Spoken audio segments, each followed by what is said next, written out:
Hey everybody, how are you? It's What's New Wednesday. I probably should share this in my group. I probably can't share it into my other group now. Let me see.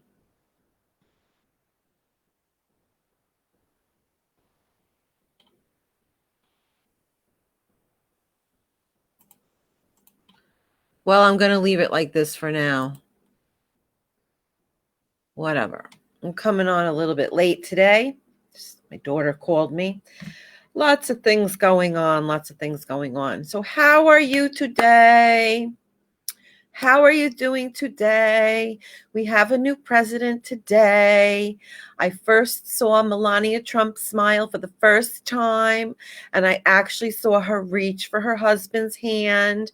I think she's happy to be out of the White House, and we're happy to see them go. Some people are very unhappy to see them go. This is America. We are allowed to have these tumultuous times, and this is the freedom that we have. So anyway, people who say, "Oh, it's going to end up to be a communist country." No, it's not. They've already tried that before, and it's not going to happen. Okay, because we've got too many people. So, and we have the right to bear arms. I think that's the one reason why they have that, is so that nobody can come in and, people are armed. So if the government or somebody comes in to try to take us over, we can defend ourselves. Not that we should kill people. People, don't kill people.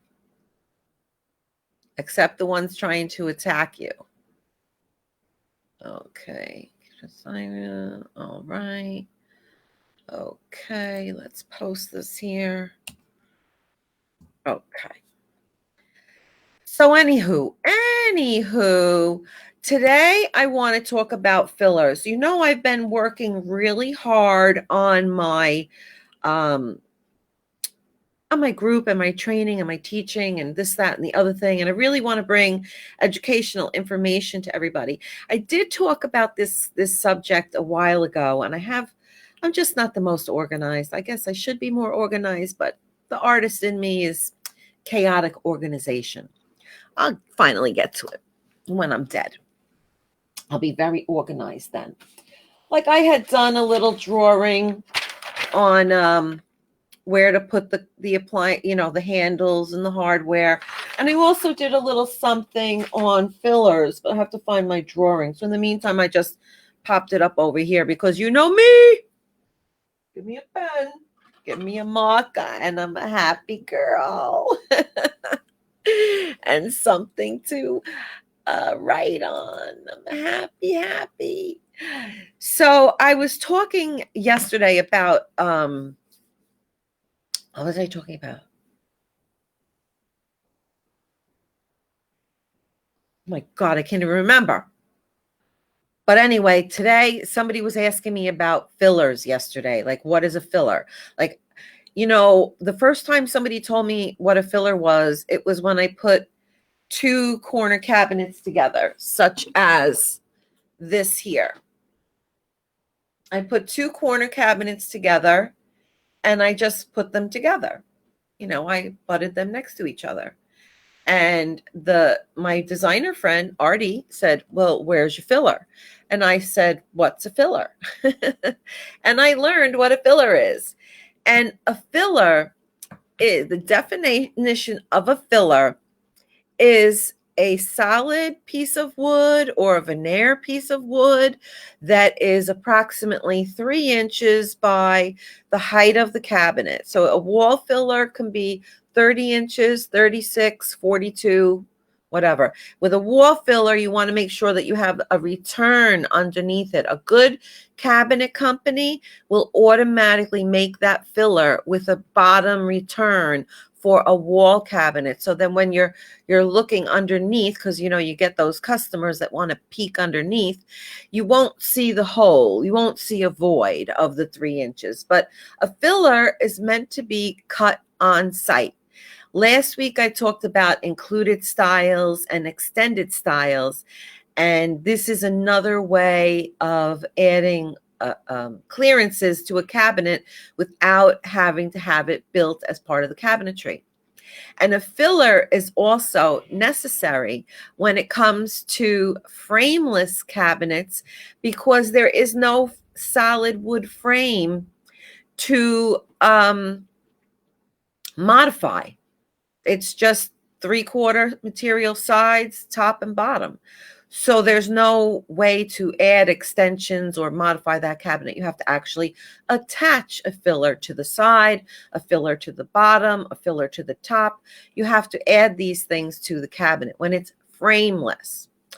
But regardless of whether it's frameless or it's framed, when you have cabinets in a corner, you need to have clearances to open up each cabinet. Also, you want to make sure that if you have a stove right nearby, you've got the dimension of the stove and it's going to clear the handle. So everything needs to open. Your rollout or doors need to swing open so you can access your rollouts or anything else you have in that cabinet. So we talked about putting all the cabinets together and a little bit here and a little bit there, and you add it up. And I'm going to do a video webinar about how to design a kitchen, how I would go about designing it as a professional, the steps to do it. So one of the steps that you want to make sure you remember is always leave room for cutting on site, material to be cut on site, because possibly the wall might be 102 inches on the bottom, but when I go at 30 to 34 inches apart at the top, that high off the floor, I might be at 101 and a half. So, the walls are not necessarily plumb and square. The ceilings are not plumb and square, and things need to be shimmed and leveled and cut on site and trimmed during the installation process. So these are additional items included in your order that are sent separately with directions on what to do when you get them in the job site. So a filler, when you put a cabinet against a wall, if it is a cabinet against a wall, I'm just going to see. Don't mind my messiness. But do you see this cabinet? Let's see if I could see it. Okay, here we gotta go straight. Woo, woo. See how the cabinet doors come right up to the edge of the cabinet? I need to adjust my drawers and door fronts, but you see how the doors are like 1/4 of an inch away from the side of the cabinet box? So if you put that, if you put that cabinet above, directly up against the wall, and the wall is not square, perhaps I'm going to have a gap of where the wall bows out or changes dimension. And also, I want to be able, now, even if that's the face frame of the cabinet and that's my door, and I want to pull out a drawer or something, the pull out, maybe this dimension, when you pull the drawer out, that's not level. So you got to have fillers so things can work in the job site, so you can cut and trim as needed, because you always give a little room for wiggle when you're designing a kitchen. Wall cabinets, bottom cabinets, you always need to give yourself a break and know that somewhere along the line, perhaps a measurement is going to be off by 1/4 of an inch or 1/2 an inch or 1/8 of an inch or whatever. And 1/8 of an inch, you can't get cabinet in that spot for 1/8 of an inch. So in order to do a filler, what a filler is, and let me step aside. I'll explain what a filler is. A filler is a solid stock. Either it's a solid stock of plywood or particle board or whatever the construction is of the cabinets, and this could be a veneer on it, it could be painted, it could be a solid wood, but it is a long, narrow piece of wood, typically 3 inches wide and 6 inches wide, that is meant to be cut in on site in the field. So I always put a note whenever I'm adding something, cut, to be scribed on site, to be cut in the field. So this filler piece, and it's 3/4 of an inch thick. 3/4 of an inch thick. Like I said, if it was a good filler, a better cabinet company, they're going to have a little return so that the bottom is enclosed if it's a wall filler.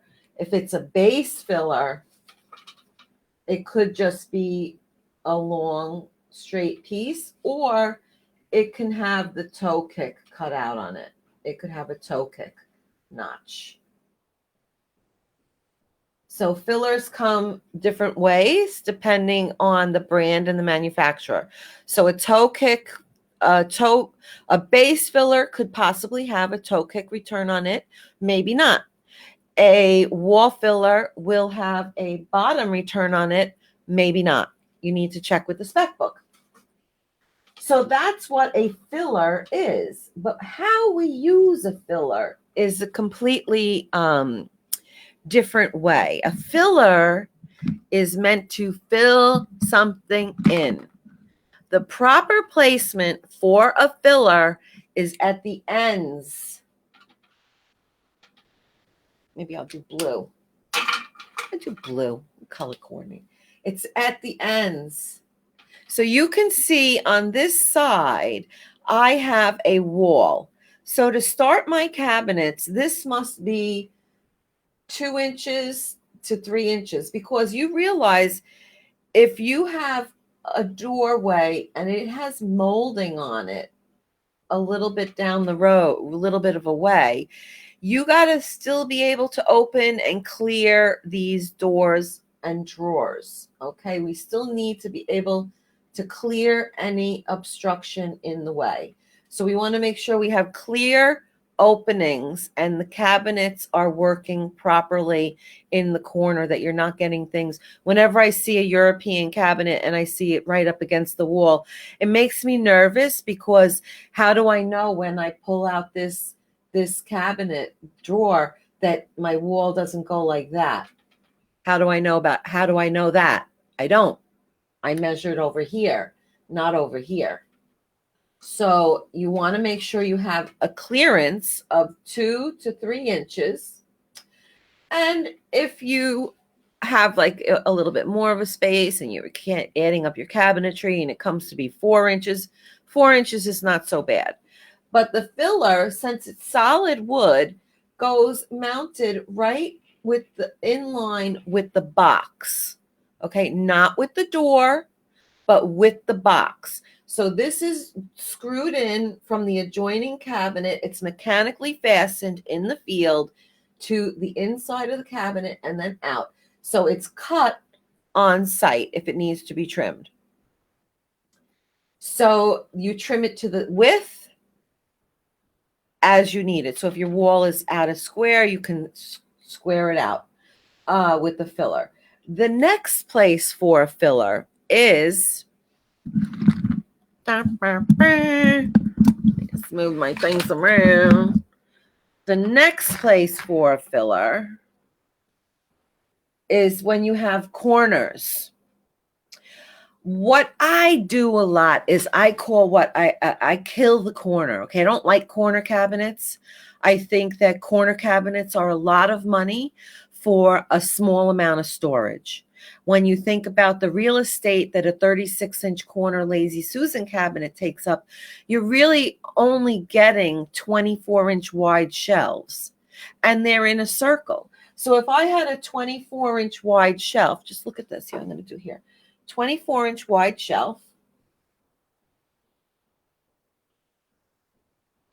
but it's a circle because it's a Lazy Susan.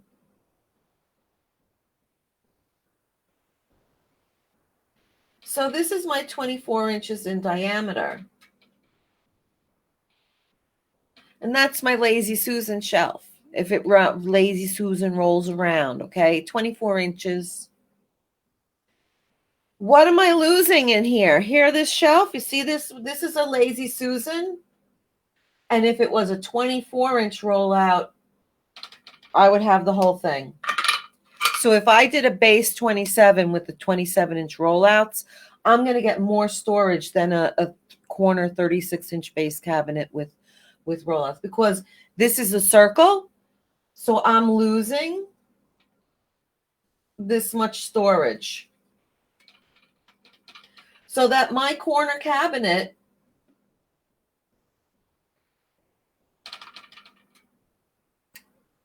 has a lot of lost space in it just because it is this Lazy Susan. I don't like this. I think it's too small. So a lot of times, and I think that you've heard me say it before, I think those cabinets with all the fancy pullouts in the corner, and they go, oh, sorry. They go, oh, look how beautiful it pulls out. Maybe for an easy reach blind corner, they're okay. But again, I just really, if possible, I kill the corner. A lot of customers don't even like that corner cabinet because things fall off and go back in the back. You got to get to it, whatever. So what I often do, here's my filler. Fix that. What I do in the corner is, if you have a blind corner, this cabinet would go all the way into here in the corner, or it would be a blind corner this way. It takes up the whole thing, but still the opening is just this much. Okay. So when you have a corner, you have to put in a 3-inch clearance here and a 3-inch clearance here, 3 inches here and 3 inches here. So my corner actually takes up 27 inches and 27 inches because cabinets are 24 inches. So the corner is 27 because I add a filler here and a filler here, so that when this drawer opens, look, it doesn't hit anything. And then when this drawer opens, look, it doesn't hit anything. It's not going to hit the knob. It's not going to hit the door, because you realize the box is 24. So if we were to do the math on this, the box is 24. The door is 3/4 inches material.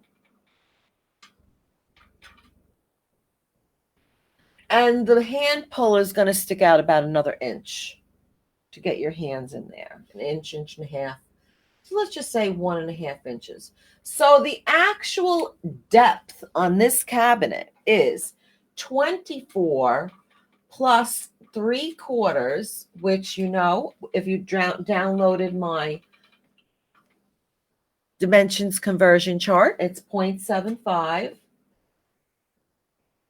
plus 1.5. So I get my handy calculator on, so I don't have to think too hard.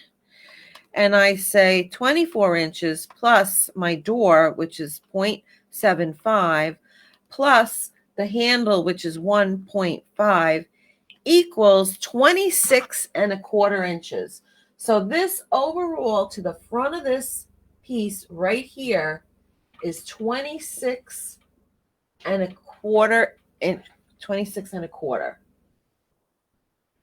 for this point right here. Okay, that is overall, I'm hitting 26.25. So you can see that I need at least 3 inches clearance, because this butts up to the side of the cabinet, the box itself, and this box itself. But really, in reality, I have a 3/4 door and a 1.5 inch protrusion on my handle. And if it was an oven, I could have it be sticking out to 30 inches, which means I would need a bigger filler. So you have to think about what's happening here in the corner. If I decided to use a blind corner cabinet, you have to do what they call pull it. You pull it forward. So I put my filler at the adjoining space, and I'm going to turn this into a blind corner cabinet. Okay, so now I have, come on, marker. So now I have my, I think this is very messy. 1 second, guys. Clean this puppy up.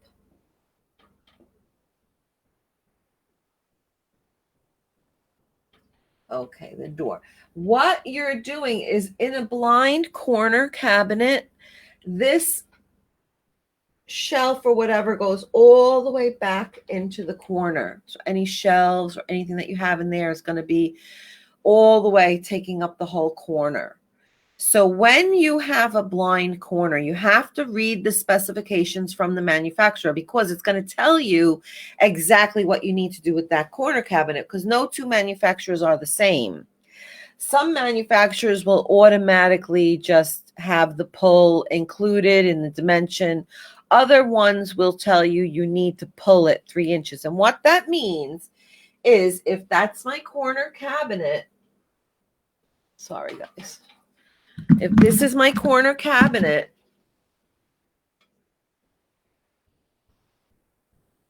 and I have to pull it to give me my 3 inches clearance here, I'm going to have a gap in the back of the cabinet with a void, because I actually pulled the cabinet forward so that I give myself that 3 inches right here to be able to clear the space. So fillers, in essence, give you room to put your kitchen together. Let's say, you have an 1.5 inch filler at the end. You've really you got to be careful with an 1.5 inch filler, because what's pulling out. So I always just do like 3, modify it to 2 if I need to, just because I know I'm not going to get in any trouble with that. That's a dimension that's not going to cause me an issue. Maybe it might be a little bit bigger than what the customer wanted, but I know, you know what? Nothing's going to, I won't have a problem. The installer is going to be able to cut it on site. It's going to give me my wiggle room, and it's just a piece of wood. Okay. Everybody get a grip. If you want to make it decorative, right? Because we have this now, this filler is flush with the box, which means if this is a veneer wood and this is a solid wood door, these are going to age at a different rate than if it was a solid wood filler and a solid wood door. So what you can do, it's an option and it's an upgrade, but it is a beautiful trim, is to add what we call an overlay filler. It's a profiled overlay filler. And what that does is it is another piece of wood that goes on top of this, and it might have a reveal all around it. You have to be careful if they're meant to be cut on site, or you're going to trim one side, because it's going to have a little profile to match the door.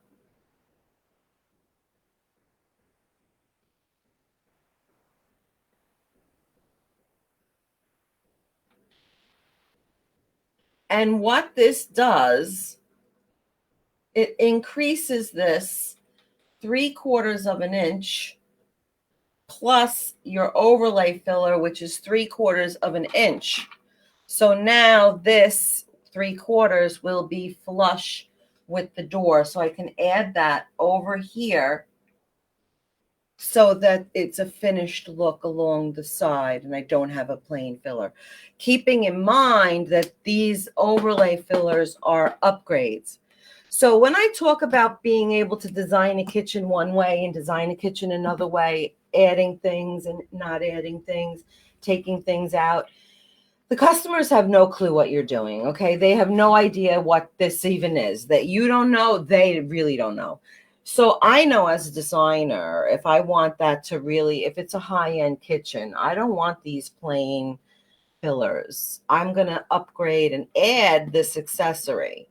But every time you add it, so if I added one here and one here, I would need maybe one for the top and one for the bottom. That's 4 fillers. That could be $400 because it's solid wood with a profiled edge. So when you have $400 here, and then we have the $500 there, plus that other crown, so it's thousands over. So that's what people don't understand about taking away items in their kitchen to make it more beautiful and adding things to their kitchen to make it more beautiful. So it's these little details that designers should be aware of. One thing you don't ever want to see, because I will cry,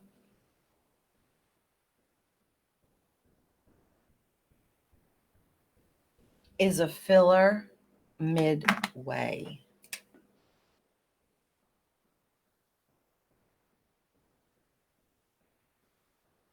See, if I have a space like this, the cabinets don't reach, and somebody takes a filler to take up that spot. Look what happens here. See the gap between my drawer heads? I've got a filler in the middle of it. Don't put a filler in the middle of a run. Fillers must be used in the proper place. They're not meant to be in the middle of something. Because now I have beautiful doors and I've got a gap. And if I put in an overlay there, it's going to have a different profile than the doors and the drawers. So it's important to realize these little things when you're doing a kitchen. And if you're working with somebody and they're doing your kitchen and you're working with them, and you could say, let me see the floor plan, let me see the layout, and you see a filler midway, you know that designer is not really doing the best that they know how to do. Okay, this is a mistake to me. And just because they're a kitchen designer doesn't mean they're a good designer. Bathroom designer doesn't mean they're a good one. Lots of things to know. And that's why you're here, so we could learn and I can educate you and you can become a really good designer. So these are just the little things that I've learned over the decades of being a kitchen and bath designer specialist. So these are fillers. And that's what I mean when I mean a filler. It's this solid, either plywood or particle board or solid wood, 3/4 inches thick. And this is a must when it comes to frameless cabinets because there's no frame to extend any styles or include any styles or anything like that.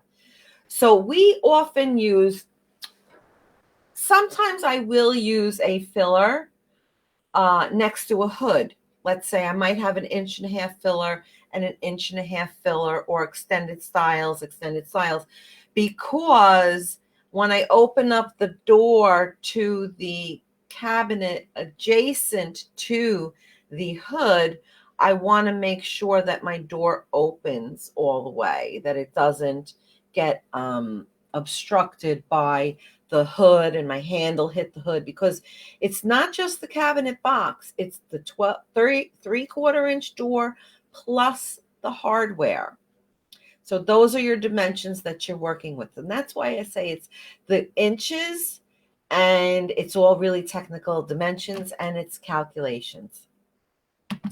So that's my exercise for today. I'm working on my membership group where I'm going to be kind of transitioning from doing the training here on Facebook to giving more training in my membership site on a monthly basis, weekly basis. I'm still figuring that all out because I want to give more information and education to interior designers and kitchen designers that are learning, that want to know more.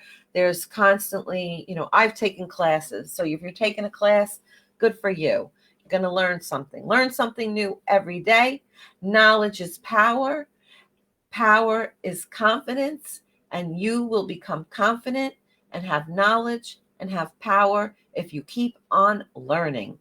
So I will see you all next week or tomorrow or whenever I pop in, constantly giving you good information. I do have my PDF download. I'm figuring out how to upload it and get it to everybody for the bathroom design project checklist. And I'm also doing one for a kitchen design, a project checklist. There's so many items.